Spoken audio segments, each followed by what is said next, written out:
Good morning. It's a brand new day. The first day of the rest of your life.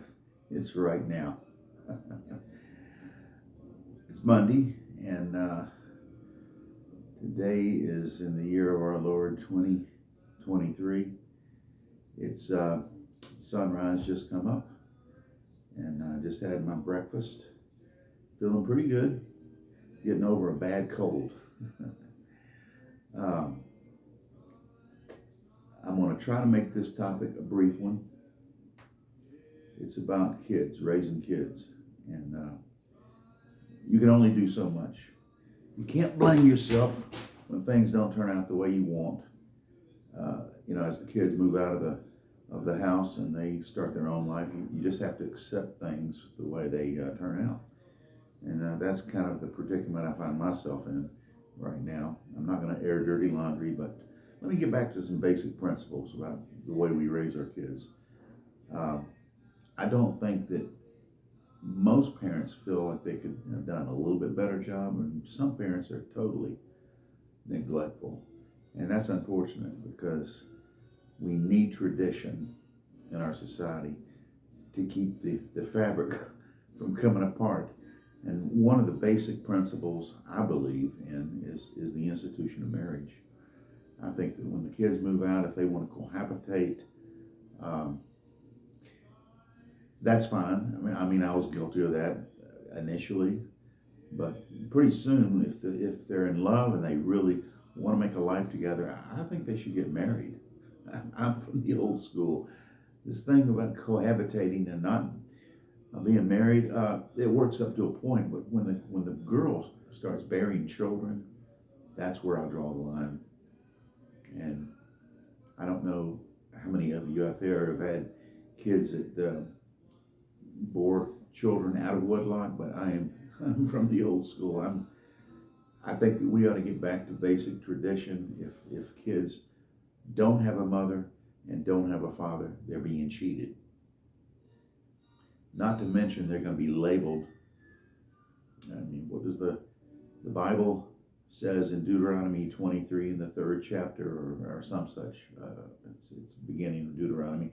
It's against all tradition. All religions preach the gospel of if you cohabitate, the bondage is marriage. Marriage is the law. It's back in Judaism, they would punish people severely for breaking that law. Muslims are also very, very devout in their beliefs. And before the religion, I think even Zen believes in that. It's a Chinese religion. Confucius believed in the bondage of marriage. Buddha believed in it. Even the Hindus, all the way back to Shiva, the beginning of the universe itself. Horus, who was very much like Christ, preached the gospel. All religions, really religion, if you think about it, was brought into chaos to bring order into chaos, okay? And of course, the Pope being at the top of that great church, and you want to call it the symbol of religious beliefs, a lot of times it's like a pyramid shape, and then of course with the Christians there's a cross at the top to signify the crucifixion of Jesus Christ. But I'm not here to talk about religious beliefs. I'm here to talk about marriage. Now there's a song playing in the background by Frank Sinatra. It's called Love and Marriage. If you listen to that song, it really tugs at your heartstrings if you're like me and you believe in tradition, especially if you have situations in your family where kids are living out of wedlock, or maybe even had kids out of wedlock, or maybe a single mom just decided she wanted to go out and have a baby. I think that there needs to be two people raising that child. And I'm sorry, but I'm old-fashioned. They need a father figure and they need a mother figure, okay? And those figures have to be definite and strong. If there's a lot of mixing up, then you're getting into something like Huxley in his Brave New World, and I don't think that's a workable scenario. You know, they tried to experiment during the '60s. You know, I grew up during the '60s, during the Woodstock era, and the hippies. You know, they believed in free love, not necessarily having to be married, but just having children, and the family loved one another, and it was kind of an experiment. And what that lasted about 20 years, I think. And then out of that movement, you have a lot of famous people, folk singers, Arlo Guthrie, Bob Dylan, who's still alive today and still playing good music. Beatles came from that era. A lot of good music, rock and roll, a lot of freedom fighters. And America is founded on the principles of freedom. But we've got our dirty laundry. We've got our dirty laundry. We've done things that are terrible. The slavery, and before that, you know, the British have, you know, we kind of came from Britain. The first people I'm talking about, and we're kind of a melting pot over the years. I don't know of any society anywhere that has been so diverse as the United States of America, and we represent freedom. And anytime that freedom is challenged, whether it's gun rights or whether it's coming up with a currency like CBDC that has total control by one man, the government, if they don't like what you're doing, they just crush you like the mark of the beast, and your money won't be worth anything. No, that is the future. That governments will always have somebody, it's all the money, and they're always talking about that 1% with 99% at the bottom. We've talked about this over and over in my podcast. And it's all basic. You need, believe it or not, this is what I believe, you need good and you need evil. Because without evil, the good won't be worth anything. You won't. It's all relative. If this is positive and this is negative, you need both to make a whole atom. Now that's what they call dichotomous thinking, where you split everything into two parts. Really, there's a lot more to the universe than just black and white, or thinking this way or thinking that way. But when it comes to tradition, I really do believe in marriage. And I know that it's old-fashioned. It in some people's minds, it doesn't work. Well, I think it does. Because tradition, you can't erase it. You can tear down all the statues in Atlanta and Chicago and tear them all down. You're not going to be able to wipe out all of history. There'll always be some vestige of history that'll be left behind and come back to haunt you. And remember, when you die, your soul doesn't die. It's energy. It's got energy. It has nothing to do with religion. Think about it. The scientists are going to one day discover what the soul is really made of. It's made of energy, pure energy. That's why it never dies.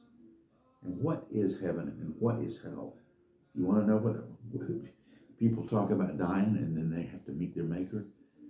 Do you know who your maker is? Do you know who your maker is? I'll tell you who your maker is. You're going to laugh when I tell you this, but your maker is you. You are your own maker. You become what you think about, just like Earl Nightingale said. You become what you think about. Now, does that affect God or the universe out there? No. That's just my personal recipe. And my saying so doesn't make it so. But everybody should develop their own recipe. I believe that when I die, David Tidwell dies, my soul will continue. It will be an orb, like a dust, a molecule blowing in the wind somewhere. But I'll be inside that orb, and I'll have memories of every single thing that happened to me from cradle until death. And I'll have to relive that world over and over and over and over into eternity, into infinity, until the universe no longer exists. Now they're saying that the universe is expanding, and eventually it will just disappear.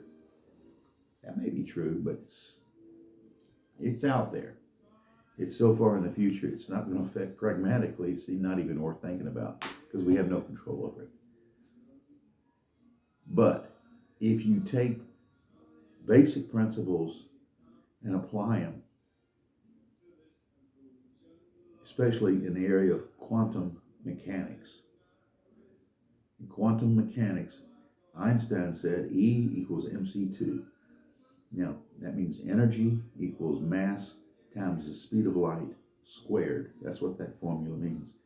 Someday, if science figures out a way to reverse engineer that, then they can take energy and actually make an object. They could somehow control, and they could think.